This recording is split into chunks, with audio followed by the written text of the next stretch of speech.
আসসালামু আলাইকুম ওয়া রাহমাতুল্লাহ। যে ঘটনায় আল্লাহ পাক রব্বুল আলামিন হেসে উঠেছিলেন। সুবহানাল্লাহ। নবী করিম হযরত মুহাম্মদ সাল্লাল্লাহু আলাইহি ওয়াসাল্লাম একজন লোককে বাড়িতে নিয়ে গেলেন। গিয়ে দেখেন বাড়িতে কোনো খাবার নেই, শুধু পানি ছাড়া। তিনি মসজিদে এসে বলছেন, এই মেহমানকে কে তার বাড়িতে নিয়ে খাবার খাওয়াতে পারবে?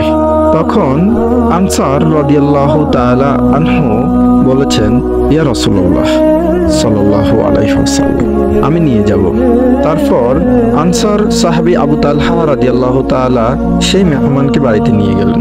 তার স্ত্রী বলেছে, আমার বাচ্চার বেঁচে থাকার জন্য শুধু একটু খাবার আছে, আর কোনো খাবার নেই। তিনি বললেন, যেটুকু খাবার আছে রেডি করো, বাচ্চা কান্না করলে তাকে ঘুম পাড়াও। বাতি জ্বালিয়ে একটু খাবার তিনজনে খাওয়ার শুরু করলো। তিনি কৌশলে বাতির কাছে গিয়ে বাতিটা নিভিয়ে দিলেন, যাতে মেহমান মনে করেন তার সাথে তারা দুজনও খাচ্ছে। তারা দুজন ক্ষুধার্ত অবস্থায় সকাল করলো। সকালে রাসূল পাক সাল্লাল্লাহু আলাইহি সাল্লামের কাছে এসে বলেছেন, তোমাদের স্বামীর স্ত্রীর কর্মকাণ্ড দেখে আল্লাহ পাক নিজে হেসে উঠেছেন। সুবহানাল্লাহ।